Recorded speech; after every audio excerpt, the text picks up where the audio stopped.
delighted to introduce Lee Graves to you. Lee is the author of 3 books, most recently, Virginia Beer, A Guide from Colonial Days to Craft's Golden Age.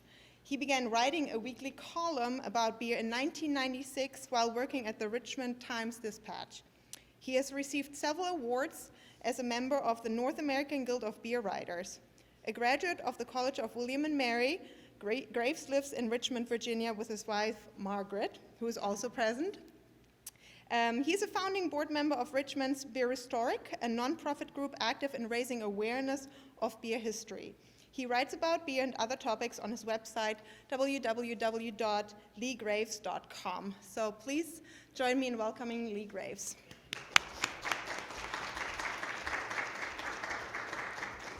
Thank you very much. I would like to especially thank Doretta and the other folks here at the Frontier Culture Museum, Davis, who's helped set this up, Alex, whom I hope you met while we were doing the reception, who was doing some of the brewing. And I have to say, my wife and I, Margie, came out in July and had our first tour here, and we were just totally impressed by what the museum is doing here. So I'm very honored to be here. And thanks to you all for coming tonight. We will have a question and answer session at the end of the program, but if you have a burning question about something that I'm talking about at the moment, please don't hesitate to just jump in. I'm also honored that this has been billed as a lecture. My talks are usually just talks, and I'm very informal and casual, so I feel like it's time for a lecture. So let's jump right in. One of the themes of the program tonight is also reflected by the theme here at the museum, which is the intersection of different cultures. And that's a wonderful thing about beer, too, because beer reflects the ability to combine different cultures. People from different backgrounds, different heritage are able to get together around beer. And these are some of the photos of the museum grounds here. So it's just wonderful to be able to talk about that. So anyway, let's start at the very beginning. What is beer? Beer is basically defined as a grain-based fermented beverage, which distinguishes it from wine, which is a fruit-based beverage, and from mead, which is a honey-based beverage. In the early days, there were so many different ingredients that went into beer. Before hops were prevalent, yarrow and bog myrtle went into a liquid called gruit, which had a reputation for being slightly hallucinogenic. And so we have a lot of ingredients. If you were listening to Alex, he was talking about the ingredients that gave the liquid these sugars that the yeast could act upon to produce carbon dioxide and alcohol in the beer. And since there was so much different interpretations of beer and so much bad brewing, the German Bavarian princes got together in 1516 and established a law called the German Purity Law, or the Reinheitsgebot, which at the time they said, okay, beer is going to be made from barley, hops, and water. Yeast, which is the 4th pillar of beer, was added later because it wasn't really understood until the research by Louis Pasteur in the mid to late 1800s. The chart there, I put that up there for 2 reasons. One, you can see all those little white dots. I know you can't read them, that those are all different beer styles. Your different kind, your IPAs, your lagers, your pilsner, etc. But you'll see at the top and the bottom there of the glass 2 words, ales and lagers. If you took the beer world and took a hatchet and chopped it in 2, you pretty much have ales on one side and lagers on the other. And that's a very important distinction as we go along. What really separates the two is that with ales, the yeast sits on top of the batch and ferments at a slightly higher temperature. With lagers, the yeast sinks to the bottom. It takes a little bit longer to ferment, and the fermentation takes place at a slightly cooler temperature. So those are the 2 distinctions, and we'll be going into that in a little bit too. So I love this newspaper clip with the man never without beer, which is pretty literally true. because we have archaeological records actually predating when mankind sat down in civilization and started domesticating grains for bread and for beer. A lot of beer history really focuses on the Fertile Crescent, Egypt, Mesopotamia, and those were largely barley-based cultures where they were using barley as the predominant grain for beer. Of course, we all know that wheat, oats, and other kinds of grains go into beer, but we'll be making a distinction there as we go along. So we move through history, and as we know that beer was important to civilization, it actually becomes a staple, and it was drunk by everyone, from children on up through adults. Small beer was the one that was really drunk the most, very low alcohol. It wasn't like they were staggering around drunk all the time. Had a very low alcohol of about 1%, 2% at the most. We also know that beer, of course, filled with nutritious ingredients, the barley, the grains, were very good for you. Also, the water was boiled. Back in medieval times, they didn't have the sophisticated sewage systems, and people were just dumping their trash and their garbage into the streets or the rivers, so beer was safe to drink. And women also played a major role in brewing. This image here depicts what they called an alewife, and one of the functions of women at the time was to transfer ale from one batch to another. Remember that ale wasn't understood, and actually a nickname for yeast at that time was God is good, because if the yeast takes hold, thank heaven. So we're moving along quickly, chronologically, and arriving in the New World here. And beer, keep in mind that beer is a staple. And we have Thomas Harriot writing about it. He was in the Lost Colony, which is now in North Carolina, but at the time it was Virginia. 1587, he's talking about brewing beer with corn. Of course, in May of 1607, we have the Jamestown landings, and we know that beer was aboard because shortly, within 10 days of landing in Jamestown, Captain John Smith, Gabriel Archer, Christopher Newport came up the James River with beer, aquavita, which is a kind of a brandy, and sack, which is wine. And they found they ran into some Powhatans, a village right at the falls line of the James River, where Richmond is now, and they had a big party. It's also documented that's probably the first hangover among the Powhatans in the New World. Also, we have to keep in mind what else was going on in Virginia. 1619, we have the arrival of slaves in Virginia, and this is a part of beer history that really is underplayed, and we're going to go into that a little bit. But now remember the four basic ingredients of beer: hops, barley, yeast, and water. Hops were really quite a big concern in Virginia, and we have a record from the same time of an indentured servant arriving, quote, 4 hops. We don't know exactly what he was, but we can assume that that was an agricultural thing that he was into. But the African part of it, we have to imagine what it was like. Actually, our imaginations can't really describe it. But the Africans had a very strong brewing tradition, dating back 130,000 years. This graphic shows 200,000 years ago, mankind as we know him, upright with a sizable brain, was migrating to different parts of Africa. And the one we're looking at is to northwestern Africa, 130,000 years ago. And what drew them there? These vast plains, savannas with wild grains, millet, sorghum, rice, African rice, fonio. And they were able to live without actually having to settle down. They could roam on these plains. And this quote here from the National Academy of Sciences is really remarkable.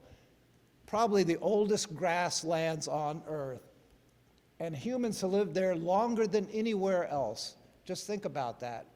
And of course, this is where the the real hotbed of the transatlantic slavery came from. Here at the museum, we know about the Igbo culture of Western Africa, which is celebrated really wonderfully here. And that's where a lot of this trade came from. And these slaves had a rich brewing tradition using these grains, millet, sorghum, and they also used the African persimmon, which we're going to talk about in just a second. But it's really wonderful to think about that tradition coming to the Americas. And one thing, this is a rabbit hole I've been down quite a bit lately, the persimmon connection. We have an intersection of Native Americans, English settlers, and the West African slaves regarding persimmons. Persimmons were a great food source for the Powhatans. They actually located some of their houses where they could forage persimmons. They made bread out of it, which they shared with the English settlers. Persimmons, however, are not native to Europe, so Captain John Smith and others were writing about this brand new fruit they found. And of course, during the starving times, they were living off that persimmon bread that the Native Americans gave them. But one other thing, the actual word itself, persimmon, comes from puchiman, from the Powhatan word. So it's very interesting because when the West Africans come, they see the American persimmon, which is Diosporos virginiana, and they say, hey, that's exactly like the persimmons we had in Africa. And the Native Americans and the West Africans actually worked together quite a bit in those early days. And you can imagine a West African seeing these persimmons and say, gosh, we know how to make bread out of that. We know how to make beer out of that too. So they did. Persimmons also have medicinal value, and the wood is very hard. It used to be used for golf club heads too. Any golfers in the room? Well, my dad used to have a persimmon head cover. But here again, we have two very distinct brewing cultures. There were no hops, no barley in the West African tradition, which was very different from the English tradition, which we're going to get back to in just a second. Michael Twitty, if you're familiar with him, wrote a book called The Cooking Gene, and he really is the one who was pointing to this intersection of how persimmons were used by the English and the West Africans and the Native Americans. And this quote, I think, is wonderful. He says, it might be more in the lap of West Africans that we owe the existence of beers made from persimmons mixed with honey locusts. And that's something that really is under the radar in a lot of beer history. But we're going to talk about it in even more in just a minute. But let's get back to the English hop and barley-based culture. Hops are native to Virginia. They were quite important to the brewing culture here. And we have this wonderful essay from Landon Carter. If anybody's familiar with Robert King Carter, who was one of the Virginia gentry, the elite, Landon was one of his sons. Fortunately, he was a very avid journalist, and he documented crops, et cetera. He actually documented the beer that was being made. I call him Virginia's first hophead, because he had a wonderful little story of how his wife and the children were griping about a beer they'd just made that was too hoppy, and he was saying, I like it, it's just right, you know. But this is a great indication of how important hops were in early Virginia agriculture. A 16-page essay on preparations of the soil, the actual growing of the vines as they curl up the twine there, how to cultivate them, how to dry them, etc. So it was obviously very important. However, Landon certainly wasn't the one in the fields doing the work. That was up to the enslaved communities. Here we go. And so these slaves learned to grow hops. And not only did they learn to grow them, they learned that they were a valuable commodity.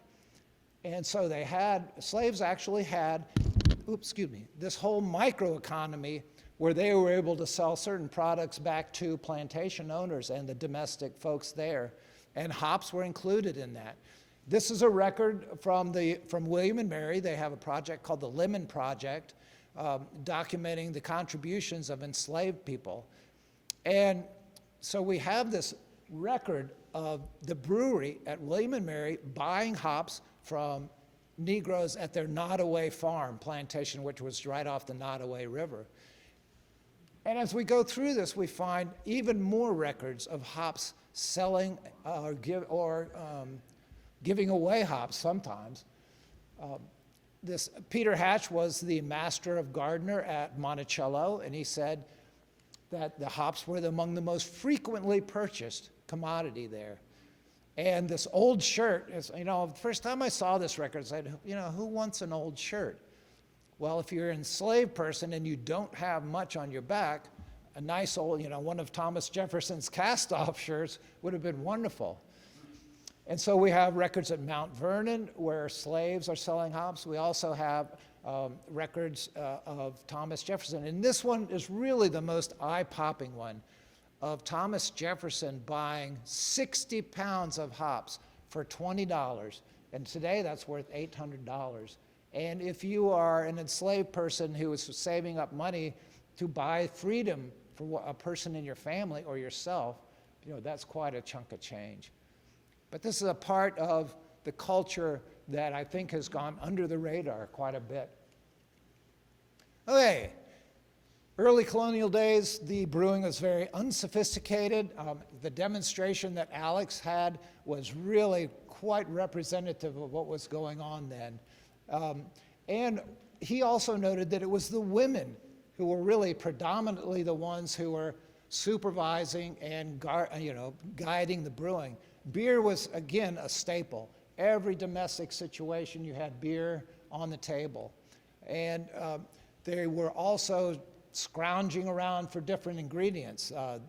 Anything that they could get that would provide these sugars to activate the yeast and produce that carbon dioxide and the alcohol. Even pea shells. I found a recipe from a woman who swore that her recipe of using the little pea pods, just as good as barley, she said. So we go on. Again, Monticello, we have records of Martha. Here's another example of her. She was an avid brewer during her first year in Monticello. She brewed 16 batches. And I don't know if you can read the small print there, but this was small beer. We've talked about small beer, very low alcohol. And she brewed 15-gallon batches each time. And her brewing was well known in the community. She had quite a reputation. The toast of the community, they called her. Okay, the domestic brewing was going along. And of course, at some point you would have commercial brewing pop up. John Mercer settled down in Stafford County. He was an Irishman who came over, became a lawyer, actually was very successful, was in the House of Burgesses, and unfortunately, he was also a lavish spender, and he was in great debt, and he said, well, everybody loves beer, so I'm going to start making beer and selling beer. So he built a malt house, built a brewery, purchased 40 slaves, and started up this brewery. He actually, though, was a terrible businessman.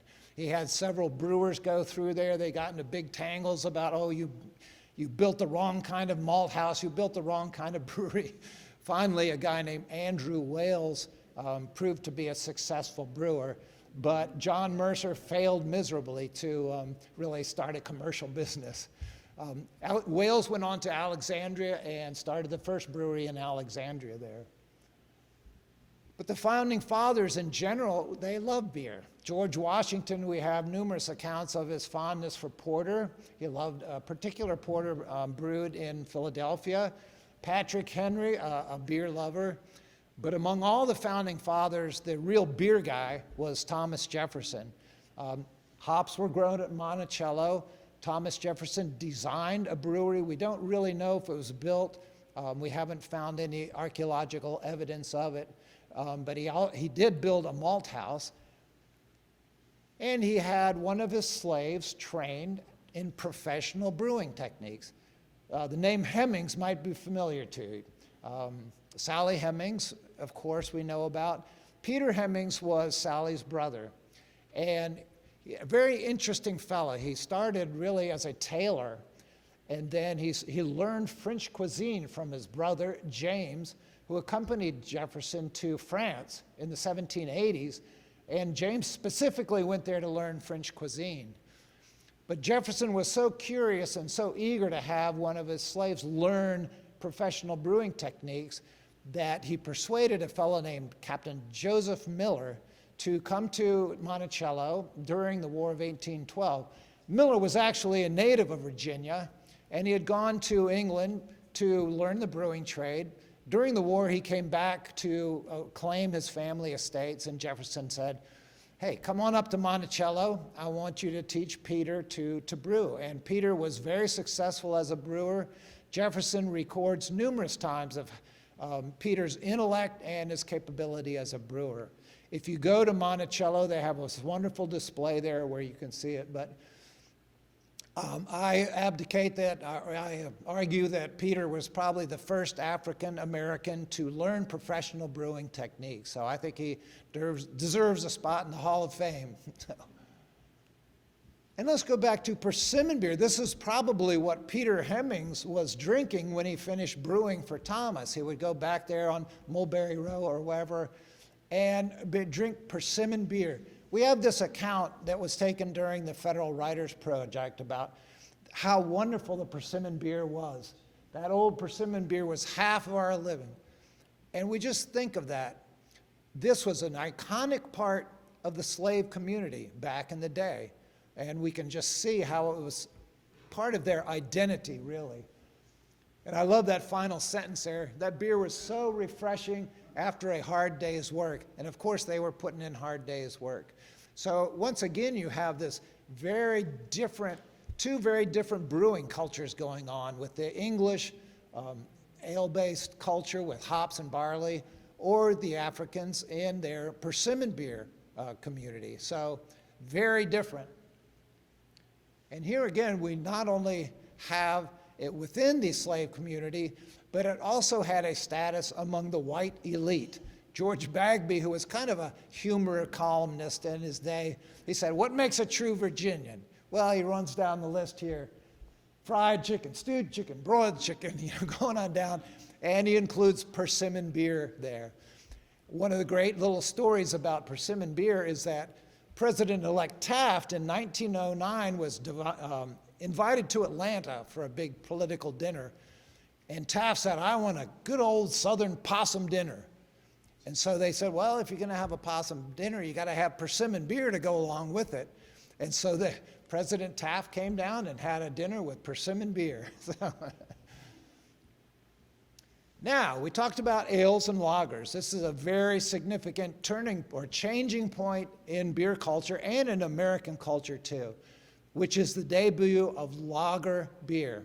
Lager was predominantly a German style. Actually, the word lager comes from the German lagern, which means to store. And that was when beer was stored in cool caves during the warm months, so it wouldn't go bad. But in the mid-1800s, we had a huge influx of German immigrants in this country, which is well documented here at the museum. And lager was part of that. This newspaper clip is from a Richmond paper, 1859, right on the eve of the Civil War. And this beer was called Southern Rights Lager. Okay, so we were really setting the time with that. And we have evidence of lager being brewed in Philadelphia and Alexandria. But keep in mind that this was a brand new beverage. It's like somebody coming up to you with something you've never tasted before. David Mitchell was an Englishman living in Richmond in the 1860s, and he wrote about this brand new beer, an acquired taste. And of course, Germans, are well known to be able to drink vast quantities of it. But I love this. Don't you love this quote here at the bottom? Tastes like a glass of soap suds that a pickle has been dipped into. I can't even imagine that. There's one guy described it as lager tastes like tobacco juice. So it's interesting now, and lager is now the world's most popular style. And it's interesting to think about the advent of that style and how your taste buds really react to different flavors. Okay, let's spend a little time in Stanton here. I love this. Let's see if I can work this. All right, this is a census from 1840. Number of distilleries, gallons produced, number of breweries, 5, number of gallons produced, etc. And that's all of Western Virginia. Here on the right, you'll see this letter to the editor. So, will you be good enough to call the attention of the public to the fact that there is not a single brewery in Augusta County? So that shows you how times were changing. People were wanting beer, right? More Stanton here. Okay, 20 years later, we see this lager brewery starting up. And here again, it's a brand new beverage. You have new lager brewery starting up, lager beer glasses. But it's important to look at this as well. And I talked about the huge immigration into the United States. 700 immigrants are now on their way to Virginia from New York, skilled agriculturalists and mechanics. And they, of course, were bringing this lager beer tradition with them.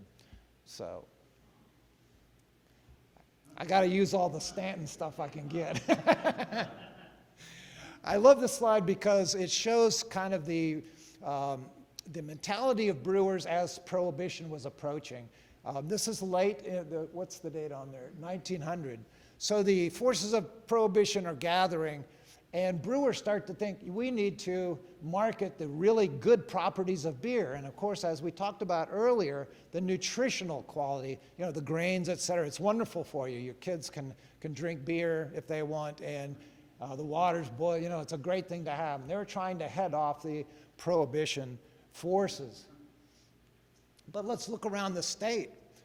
Just as what was happening in Stanton was also happening in Roanoke.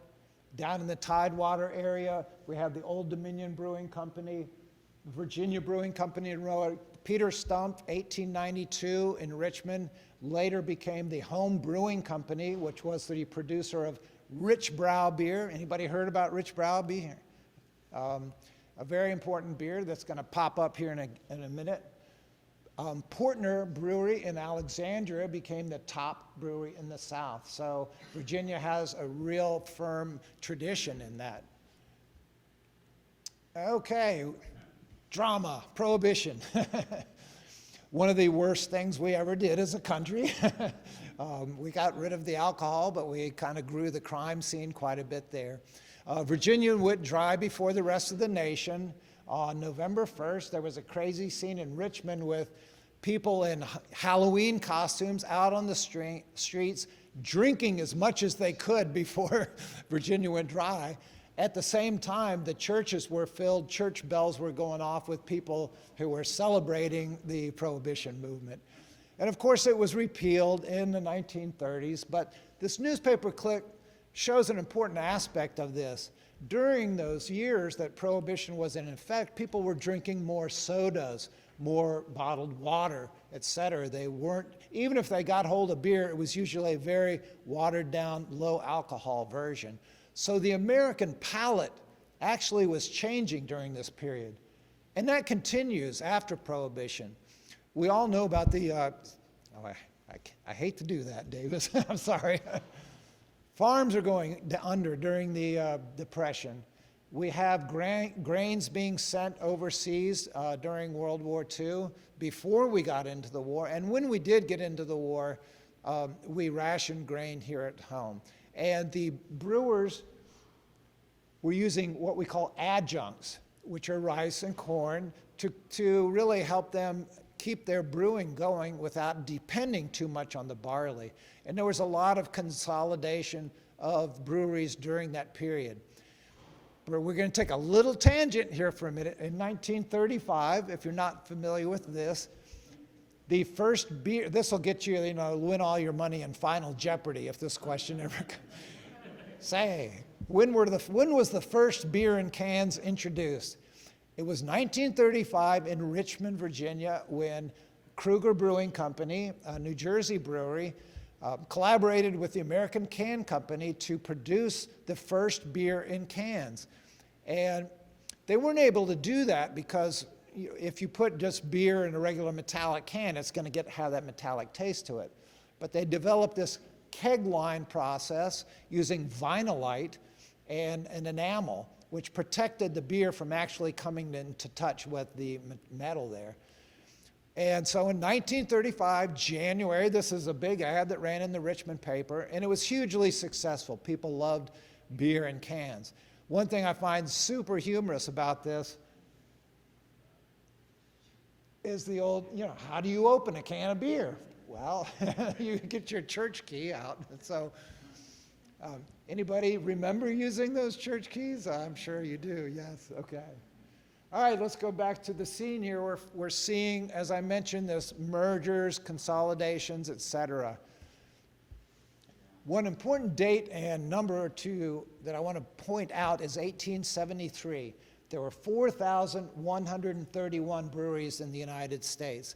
That number stood actually until 2015. But there was an economic collapse in 1873 and other factors that cut into the number of breweries. But we get to the 1970s, and there were fewer than 100 breweries in the United States. We were cranking out more beer than any other country, but we only had that few number of breweries. And so that actually sowed the seeds for the craft beer revolution. He's a great guy, Charlie Papazian. It's a great story. Charlie was a student at UVA, and like most college students at the time, he was buying cheap beer just to drink for effect. One friend of his says, hey, I know a guy who home brews his beer. So they went over to this guy's house, and the guy brings up this beer from the basement, and he says, here's the really good stuff. And they drank some of the beer, and it was really good.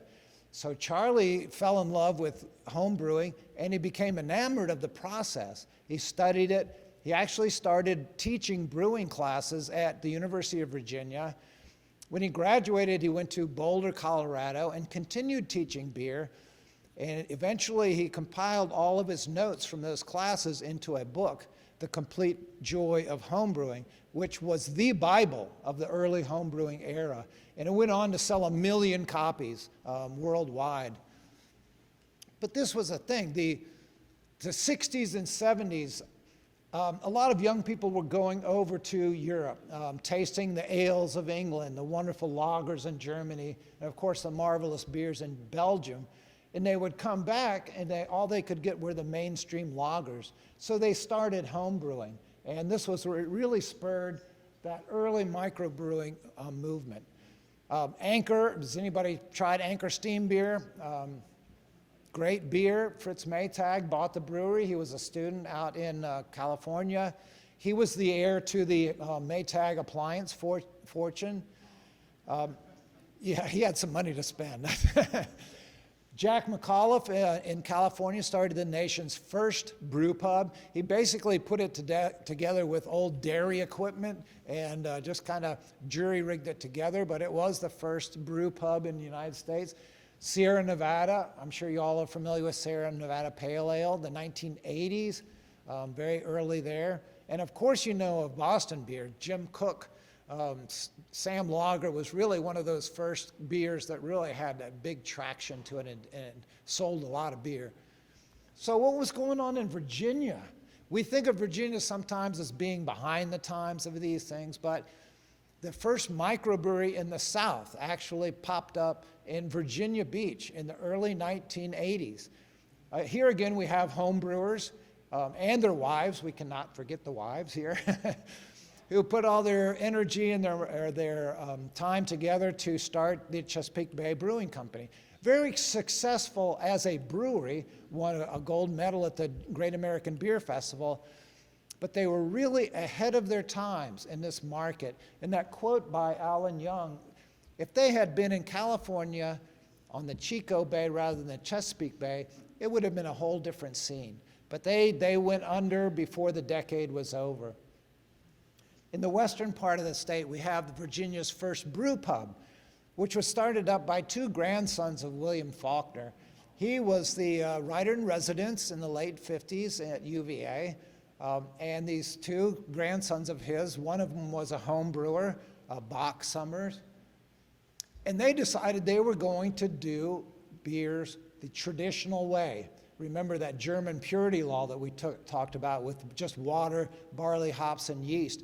They stood by that and made some wonderful beer. I'm old enough that I can remember going there and tasting those beers and being so impressed with what they were doing. So that's Virginia's first brew pub. And their location on West Main Street later was the home for Star Hill, a great music operation as well as a great brewery. So here we are, we're going through the 80s, you know, everybody's excited about this microbrewing movement. It's just wonderful. This beer tastes great. And one of the premier breweries in Virginia at the time was Old Dominion, which was located in Ashburn, right next to the practice facilities of that football team they now call the Washington Commanders. But Jerry Bailey on the right there was really one of the top figures in Virginia craft brewing at the time. Made some wonderful beers. Tupper's Hot Pocket Ale was a very hoppy beer for its time and really kind of set the groundwork for some other beers. One of the really important things, though, about Old Dominion was it was kind of a springboard for a lot of brewers who went on in other breweries around the country. If you're familiar with Bell's Breed, Bell's Two-Hearted Ales, anybody had that? John Mallett, who was a brewer at Old Dominion, is now one of the prime figures in there. Matt Hagerman, Fabio Garcia started up Lost Rhino up in the Ashburn area. And so we have Old Dominion really kind of setting the bar for brewing in Virginia. I heard the name Rich Brow about in the Shaco Slip. This was a brewery started up in 1993 in Richmond's Shaco Slip Brewery. They acquired the Rich Brow trademark and had a brew pub there. Best fish and chips in town, and the beer was wonderful too. The one we really look at, though, is right across the river in Manchester, Legend Brewing Company, now the state's oldest existing craft brewery. Tom Martin there on the left, he was from a brewing family. His father was actually one of the vice presidents. He was the head dog when they started up the Williamsburg brewing facility for Anheuser-Busch. Tom, his son, studied in the West Coast and actually visited Anchor and New Albion, some of those breweries that were the pioneers there. The law at the time, and this is something very important, we're going to get into detail in just a second. At the time, this is 1994 when they started up, the law prescribed that if you wanted to sell beer on-site retail, you also had to sell food. In other words, you had to be basically a brew pub, a brewery and a restaurant. And Tom, to accommodate this law, had a little sandwich shop there. Now, the person on the far right you might not recognize, that's the late Michael Jackson, of course not the pop star, but he was the premier beer writer in the world at that time. And there he is, at little old Legend on the south banks of Richmond on the James River, taking notes as he's writing, as he's tasting Legend beers. And the story is that Michael Jackson never shared his notes with anybody. So I can imagine Tom's like, oh, does he like that? Does he like that? And actually, Michael Jackson did like Legend beers. He included Legend in a couple of his books, so very interesting. So we have this real swelling, this microbrewing. And here are some of the notables. Here are some of these names you'll recognize, but all around the state, we have microbreweries popping up. Bill Madden he worked in D.C. and in Virginia. Mad Fox was in Falls Church until very recently. Bill Madden was well known for his Kolsch beers, which is a hybrid style of beer from Cologne in Germany. But anyway, you can see this microbrewing wave starting to really swell. We talked about Star Hill for a minute. They were the big dog in the room early on. Mark Thompson started up in 1999 there on West Main Street. He learned about brewing in the Pacific Northwest and in Denver, had family back in this area, and started up the brewery there in Charlottesville. Robbie O'Kane has taken that over and led Star Hill into more expansion. So I want to talk about the early challenges. I've got to keep my eye on the clock here, so I'll have to be kind of quick with some of this, but it's important to understand the challenges of these early breweries. One was the three-tier system, which was adopted after Prohibition. The three tiers are the brewers, who are the producers, the distributors, who take the beer to market, and the retailers, who are the grocers, the bars, the tap rooms, etc. And it was very difficult for some of the small brewers to convince distributors to take them on, because their major clients were Budweiser, Miller Coors, etc. Another thing was it was difficult to transition from small five-gallon batches at home to, say, a larger commercial system. And quality control suffered in some of that. And finally, you can be a great brewer, but you might not be a good businessman. And so these brewers were challenged to take this beer to market and really make it successful. Here's another, the new decade, 2000s, we have breweries popping up all around the state again. Some of these, raise your hand if any of these look familiar to you. A few of them, but you can see this groundswell.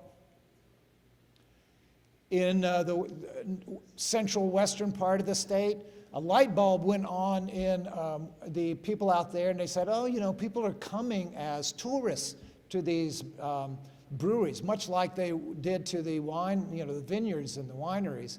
And so they connected these breweries into a beer trail.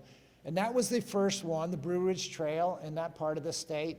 And now, even the Shenandoah Valley has its brew trail, Tidewater, Loudoun County, etc. So, and of course, Devil's Backbone was the leading craft brewery in Virginia until 2016, until its acquisition.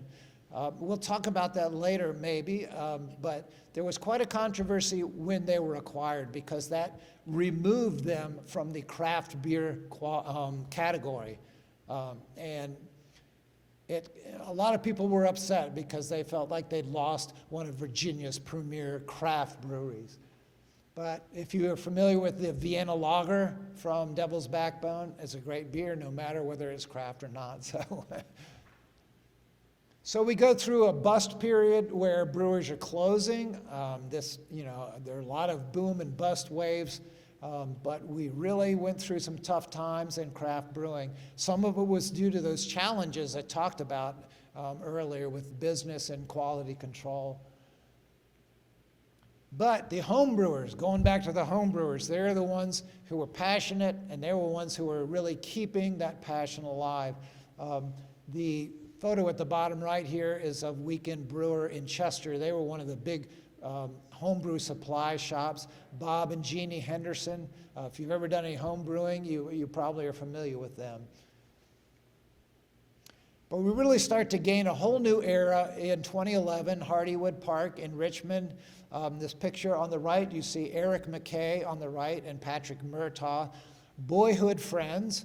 They went out to a sheep farm in Australia on a summer when they were in their late teens or early 20s. The owner of the sheep farm was a home brewer.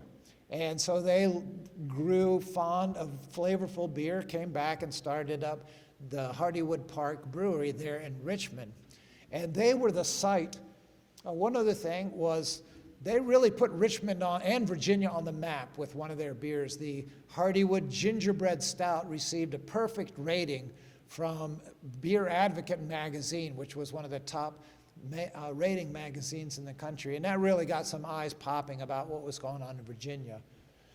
The real game changer, though, was a piece of legislation passed in 2012. It was called Senate Bill 604, and what it did, it removed that restriction about having to have food.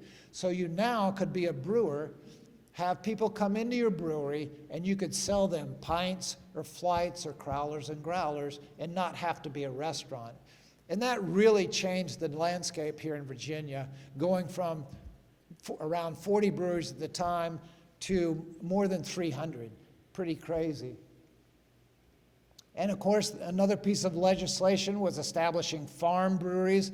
Anybody remember the days when you stood in line to get the latest imperial stout? This is out at Licking Hole Creek. The Zerschmeiders at Dirge Farm were also important in passing that farm bill legislation.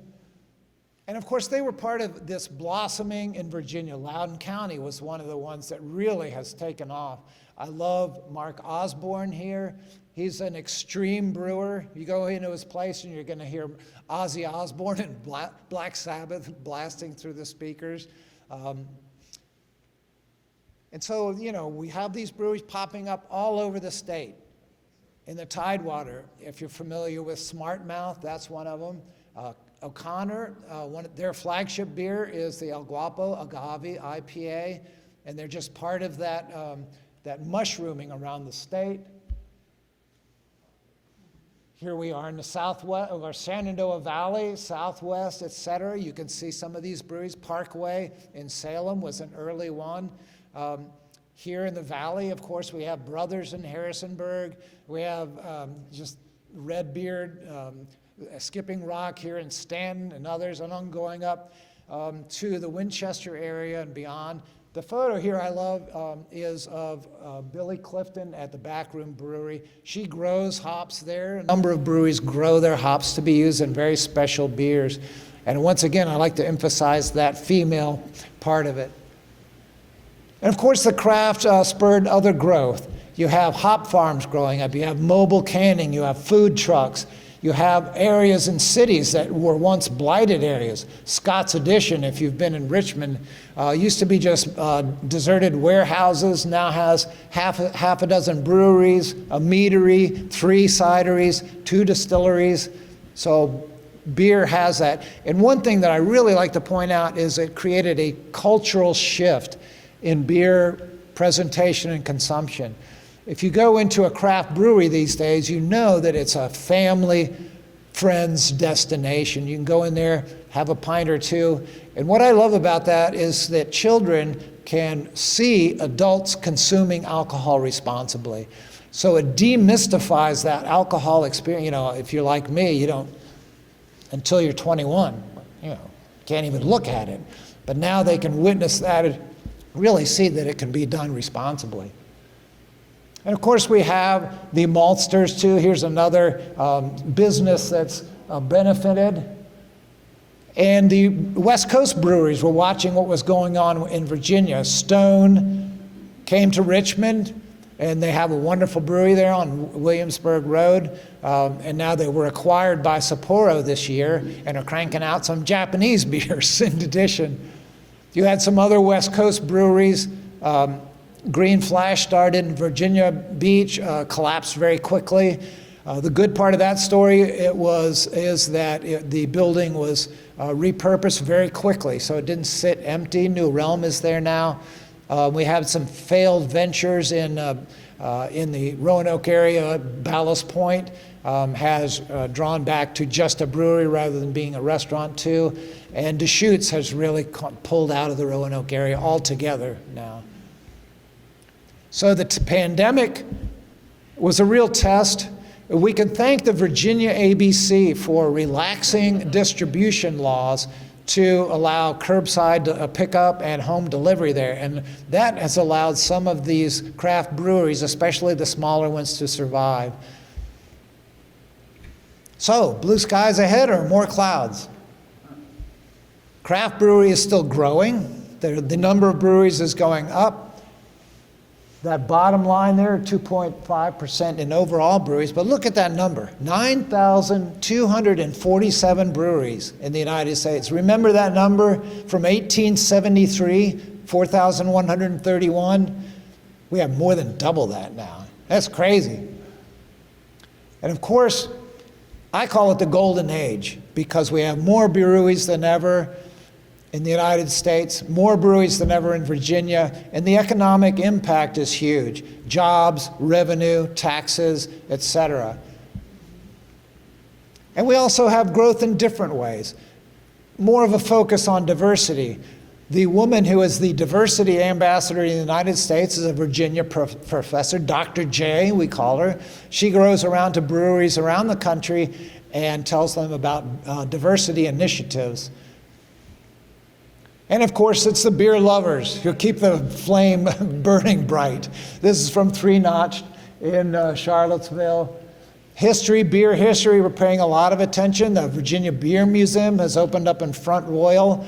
We even have a state roadside beer historic marker in Richmond. And brewers are actually paying attention to historic brews too. Ardent has brewed persimmon beer, gained international headlines. Frank Clark, who we talked about, is a real moving force in getting these historic beers brewed. The Virginia Museum of History and Culture has had a History on Tap program that has helped spur this. And of course, we got to go full circle. Remember that letter to the editor where it's saying, we don't have a single brewery in Augusta County? Well, now look at you. Here in Stanton, you've got a wealth of good breweries.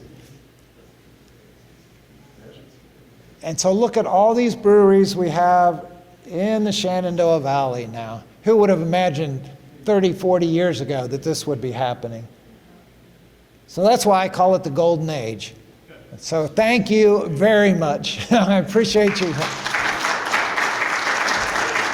Oh, one more slide.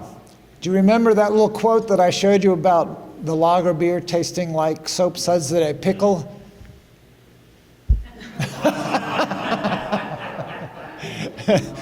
Thank you so much.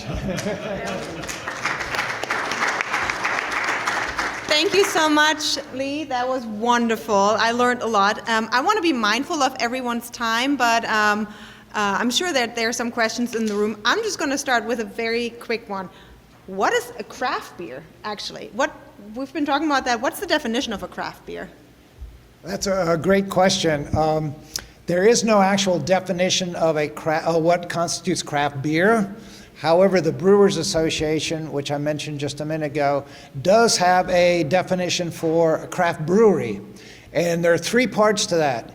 One is volume. A craft brewery cannot produce more than 6 million barrels of beer a year. 1 barrel equals 31 US gallons.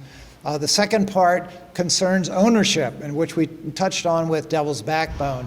It's a little complicated. It says that you cannot have more than 25% of your business owned by any entity that is not a craft brewery. So if AB InBev comes in and buys 24% stake in your brewery, you are still a craft brewery. If it buys 26 or above, then you're no longer a craft brewery. The third part of the definition has changed several times over the year. Initially, it adhered to that German purity law that specified that brewers should use only traditional ingredients in beer. However, some of the longtime breweries in the United States, like Yuengling, said, hey, we've been using corn since the 1800s. That's a traditional ingredient. So they changed it. And now the third part of that is you just simply have to have a federal license to brew beer, and you have to brew beer. And as you probably have seen, a lot of these brewers are now selling hard seltzer, et cetera, and that allows them to fit under that umbrella. So anyway, we don't, there's a lot of confusion about what craft beer is, but we do know what a craft brewery is, kind of. Any other questions? Oh, come on, y'all. Well, if there are any, yes. So, we are blessed in this region with a lot of breweries, as you showed. Are there any kind of on your radar screen that are just starting out in this general area that you're keeping an eye on? Oh, very interesting. The question was, are there any in this area that I'm just keeping an eye on? Skipping Rock is one. I think that they're pretty new to this region. They have acquired Pale Fire in Harrisonburg as well. So they're growing. And you probably tasted that brown pecan ale this evening, which was wonderful. There are several, Richmond, I live in Richmond. Triple Crossing is one in Ardent, or a couple of those. Bench Top in the Tidewater area, I love for if you like good hoppy beers. In the Roanoke area, Big Lick, I think is doing a wonderful job. So those are just a few. Up in the Loudon area is going crazy. I do like Adroit Theory a lot, so those are a few. Yes?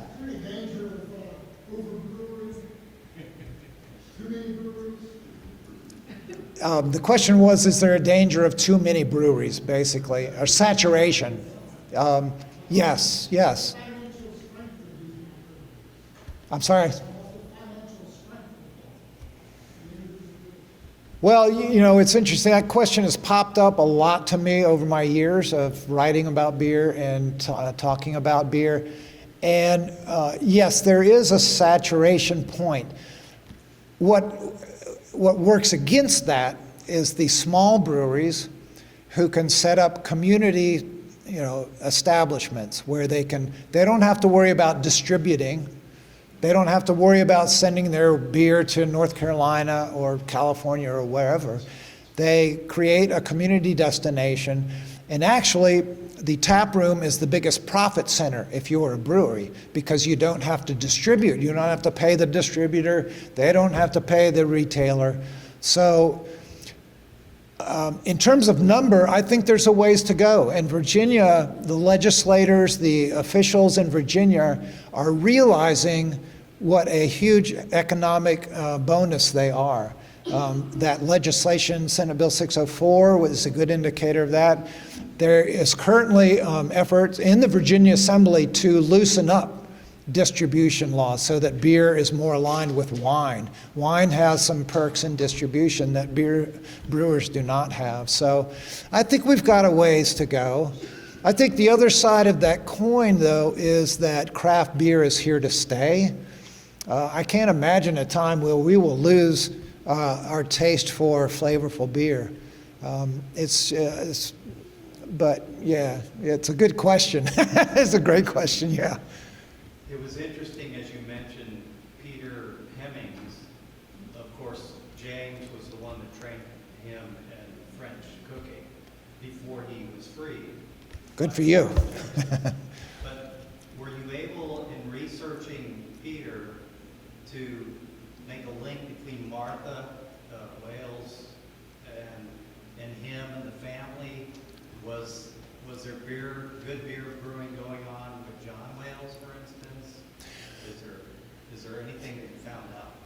Well, the tradition was, more of my research was in Jefferson's mother.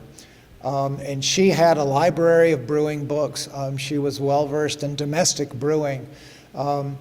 Martha had passed away by the time Peter was starting to learn brewing. Obviously, you know a bit about Monticello history.